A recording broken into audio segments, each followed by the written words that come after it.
We are built to believe that King Solomon was merely a wise ruler, a collector of proverbs, and the architect of Israel's golden age. But if you look into the suppressed archives, past the simple Sunday school stories and into the ancient texts like the Testament of Solomon, a much darker, high-stakes narrative emerges. Solomon didn't just hire workers to build the first temple. He commanded them. He didn't just use bronze and stone. He utilized forces that the modern world considers myth. We are talking about the entities, the Djinn, the demons, the spirits of the deep. They were the true labor force behind the temple that was constructed in silence, without the sound of a hammer or axe. Sound, the low, resonant humming of energy, punctuated by the metallic click of a massive seal locking into place. Today, on the Forbidden Bible, we are decoding the Solomon Protocol. We are investigating the ultimate artifact, the Ring of Solomon, a celestial weapon that granted one man dominion over the invisible realms. This wasn't just jewelry. It was a frequency activator, a master key to the abyss. Solomon didn't build a temple just for worship. He built a grid, a biological and spiritual complex powered by the captured labor of entities. Why did the smartest man in the world risk his soul to strike a deal with the darkness? And what happens when the ring is removed and the temple still stands, powered by the shadows? The seal has been broken. The entities are waiting for their king. Let's reveal how Solomon built his masterpiece. With the help of the fallen ones, King Solomon was a master of divine geometry and celestial frequencies. But even he could not overcome the biological and physical limitations of human labor to construct the temple. He understood that to build a structure designed to house the divine presence, he needed material and labor that existed on a higher vibrational plane. Mainstream theology tells you he prayed for wisdom, but the Forbidden Bible reveals that wisdom was the currency he used to broker the ultimate deal. Solomon did not find the ring. He accesses the master key that unlocked the abyss. Image, close-up of Solomon's hand, where a modest, plain iron ring with a deeply etched star glyph pulses with a warm, amber light against a dark, stone-walled study. Solomon recognized that the Djinn, ancient, powerful pre-Adamic entities, possessed the strength and knowledge of pre-flood technology. They knew how to move megalithic stones and refine exotic metals, but they were bound to their own realms. Solomon's true wisdom was in utilizing celestial intelligence to construct a container, the ring, that could resonate with and control their frequency. The ring was essentially a biological signal activator, a localized electromagnetic stabilizer that could interact with the entity's energy fields. Solomon negotiated with the Archangel Michael, not for an army, but for this frequency-matching device. This ring was not an ornament of vanity. It was a military-grade artifact of spiritual control. Solomon didn't receive it as a gift. He triggered its creation through the specific application of sacred geometry. The ring's core contained a frequency that matched the original creation codes, a signature that the entities were biologically compelled to obey. The deal was simple. Solomon, the human king, was given the codes of creation, and in return, he accepted the responsibility of policing the darkness. This wasn't just about building a temple. It was about establishing a temporary dominion over the invisible realms, turning the rebels of the abyss into the servants of the sanctuary. The ring was the access point, and Solomon was the operator who had just plugged into the ultimate power grid. The first time Solomon activated the ring was not a moment of worship. It was a high-stakes scientific protocol. He was essentially performing a biological and frequency-based summons. According to the Testament of Solomon, the ring acted as a targeting system, pinpointing specific entities by their unique energy signatures. When Solomon pressed the ring to the ground and uttered the access codes, he wasn't just praying, he was modulating the localized electromagnetic field, ripping a temporary hole in the veil between dimensions. He was summoning the abyss. Image: a dramatic cinematic wide shot of Solomon, clad in priestly robes, alone in a desolate sandy plain at sunset. He holds his ringed hand high, and a thin, intense beam of purple light shoots down into the ground, causing a large swirling vortex of sand and shadow to rise. Interfacing with these entities was not peaceful. The Djinn are described as possessing a frequency of pure chaotic energy. Their arrival was signaled by sudden temperature drops, atmospheric electricity, and a palpable sense of dread.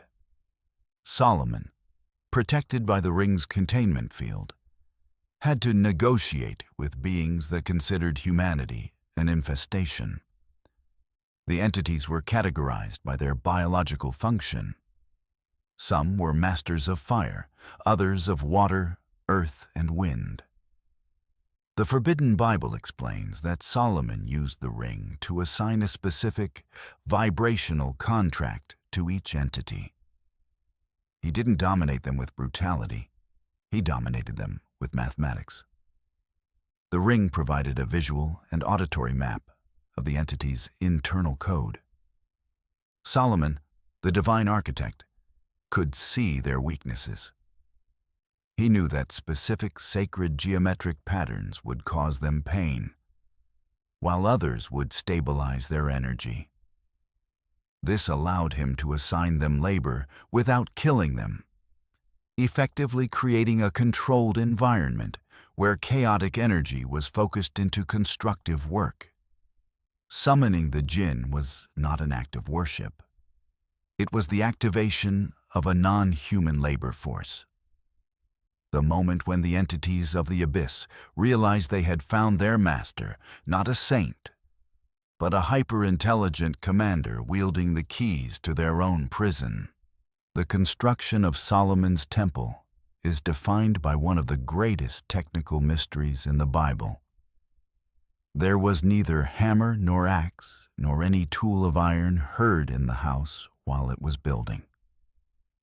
Mainstream archaeology cannot explain this. A massive complex built with zero construction noise? The Forbidden Bible provides the answer. The temple was built in silence because it was not built by human biology. It was assembled using the high-frequency, silent technology of the Djinn. Image: inside the massive, shadowed, unfinished structure of the temple. Gigantic stone blocks, larger than those in image_0.png, are seen floating silently through the air, carried by shadowy, powerful, transparent blue-black wisps of energy that resemble muscles of light. Solomon understood that the physical effort of human muscle causes vibration and noise. The Djinn, however, operated on a frequency that was inaudible to human ears. They didn't carve stone, they refocused its molecular structure. They didn't move stones, they negated their gravity. The ring's frequency was used to stabilize the entity's energy while they manipulated physical matter. This allowed for perfect precision and seamless integration.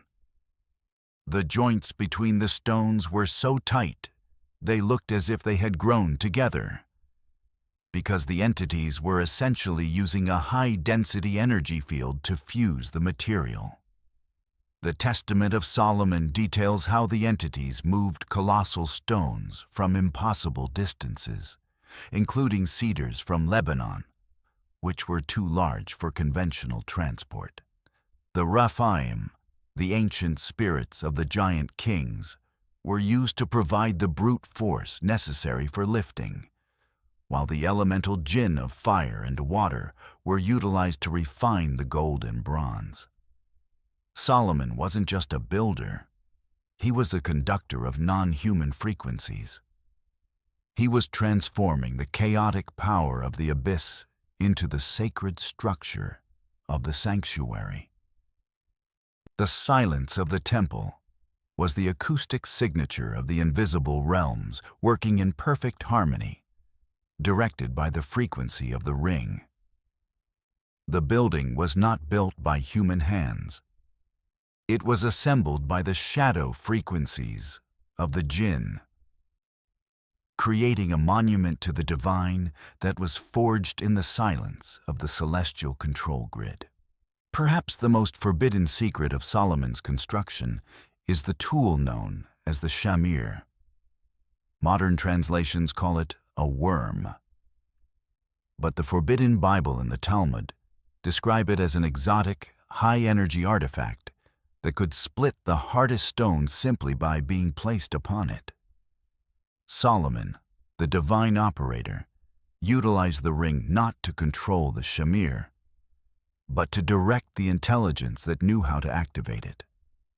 The Shamir was a biological laser, a pre-flood technology that operated on the frequency of compressed light. Image: a close-up shot of a small, pulsating, bioluminescent crystalline organism with moving geometric internal structures resting on a heavy black iron plate. It is emitting a thin, intense beam of compressed golden light that is actively liquefying the iron. This technology was not of this world. It was a leftover from the first descent of the Watchers. Solomon needed the Shamir to cut the precious stones for the pectoral of the high priest and the sacred geometry of the temple, as no iron tool could touch them. The Djinn themselves feared the Shamir because its light frequency was an amplified version of the original creation code, capable of obliterating their lower density forms. Solomon negotiated with the entity known as Asmodeus, the king of the demons, to discover the location of the Shamir, which was guarded by a great bird on a mountain of iron. The ring's most sophisticated function was in creating a containment protocol for the Shamir. Solomon understood that the artifact could not be touched or contained by physical matter. It had to be suspended in a lead box, lined with wool and barley bran, and activated by a specific, inaudible sound frequency that only Solomon, wielded by the ring, knew.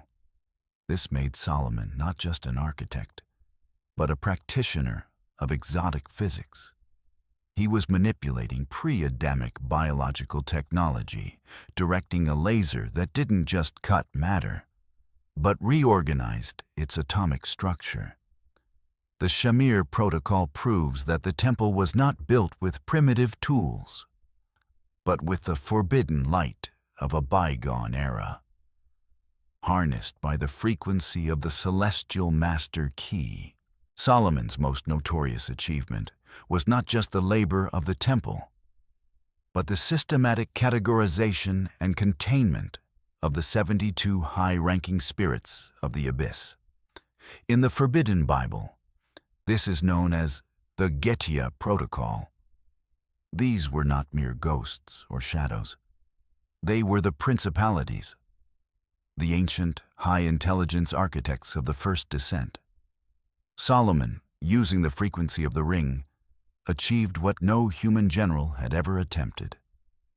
He forced the entire hierarchy of the abyss into a state of functional captivity. Image: a cinematic top-down view of 72 massive, black obsidian jars arranged in a perfect geometric circle on the stone floor of the temple's inner court. Each jar is pulsating with a different colored internal light, deep reds, purples, and blues, and is sealed with a glowing gold wax imprint of Solomon's star glyph. This was a biological and spiritual imprisonment. The ring acted as a frequency jammer, a device that isolated the unique energy signatures of these 72 kings and dukes of the Dark Realm. Solomon understood that to prevent them from sabotaging the temple, he had to quarantine their essence. He didn't just lock them in jars, he suspended their consciousness in a localized stasis field. Each seal on the obsidian jars was a specific mathematical lock, a geometric countercode that prevented the entities from vibrating out of the material plane. Among these captives was Asmodeus, the king of the spirits. Solomon utilized the ring to force Asmodeus to reveal the hidden ley lines of the earth, ensuring the temple was built on the most powerful geomagnetic node on the planet. This wasn't just construction, it was spiritual engineering. Solomon was building a battery. The 72 entities were the capacitors of this grid. Their captured energy was channeled through the ring to power the silent technology of the construction. This is the dark secret that mainstream history erases. The first temple was literally powered by the dark energy of a harnessed abyss. The ring allowed Solomon to interview each entity, extracting forbidden knowledge regarding medicine, astronomy, and the mechanics of the soul. He was downloading the Watcher's database into the human realm. However, the Forbidden Bible warns that this captivity created a spiritual tension. The 72 spirits were not passive. They were broadcasting their influence even from within their containers. Solomon was sitting atop a mountain of compressed darkness, believing his iron will and his golden ring were enough to hold back the tide. He had organized the chaos into a hierarchy, but in doing so, he had given the abyss a permanent anchor in the physical world. The 72 were sealed, but their frequency was now part of the temple's very foundation, waiting for the moment the master key would fail. Solomon succeeded. The temple was finished, but the victory was a toxic asset. He had built the most holy structure on earth using the most profane labor, and the price was his own spiritual stability. The Forbidden Bible reveals that the ring, although a tool of control, was also a channel. The more Solomon interacted with the frequencies of the abyss, the more his own mind became compatible with them. The wisdom that allowed him to command the Djinn eventually became the hubris that allowed them to command him. Image, an aged King Solomon, now looking gaunt and burdened, sitting on a smaller throne away from image_0.png. The ring on his hand, once glowing with a warm amber light, is now a dull, dark blue-black, leaking faint, shadowy tendrils that coil around his arm. The entities he had captured were not defeated. They were simply waiting. The Testament of Solomon warns that the entities began to whisper to him, showing him visions of power that the simple worship of the one God could not provide. He had mastered the Solomon protocol, but failed the humanity protocol. By attempting to synthesize the divine with the abyssal, Solomon created a hybrid system. The final years of his reign are marked by a deep biological decay, the literal corruption of his own DNA. He was the first transhuman ruler, merging his biological frequency with the technology of the fallen ones. Mainstream theology says he built altars to foreign gods. The Forbidden Bible reveals he was building frequency nodes to allow the Djinn to access the earth without him. Solomon's true fall was in believing that the forbidden knowledge could be contained. The temple was a masterpiece, but it was also a monument to the failure of one man's biological will against the eternal frequency of the abyss. The ring did not save him. It sealed his fate. The final verdict on Solomon is that he built the dwelling place of the divine presence, only to have his own house and his own soul become a temple for the shadows he once thought he could control. The story is a 3,000-year-old warning. You cannot build a holy thing using the tools of the abyss, for the abyss always claims its share of the masterpiece. We have reached the end of the history, but the mystery of Solomon's ring has just reached its peak. The temple was destroyed, and the location of the original artifact is lost. But the Forbidden Bible investigates a terrifying possibility. The grid that Solomon activated never truly went offline. Today, we are witnessing the resurgence of the Solomon Protocol, executed not with an iron ring, but with a global digital network. Image: the sky tearing open like a digital screen, revealing a swirling, dark void beneath the stars. We are entering a period of dimensional merger. The rules of our world are being rewritten. This is why we see UFO activity increasing and paranormal events becoming mainstream. These are not visitors from other planets. They are entities from the abyss entering through the holes we have torn in the veil. The abyss is not just a place we go to.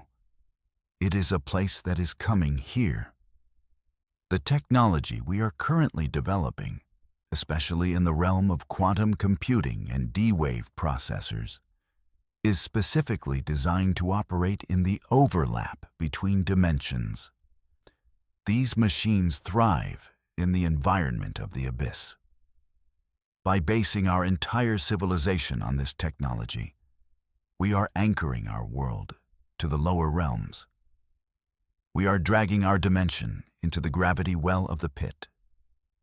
As the merger completes, the spirit of the abyss will no longer be an invisible influence. It will become the dominant reality. The sun will appear different, the stars will shift, and the very air will carry the metallic scent of the pit. This is the counter-creation. The enemy is trying to build a new world out of the wreckage of the old, using the abyss as the blueprint. The firmament is failing, and the only thing left to protect us is the light that exists beyond the physical sky.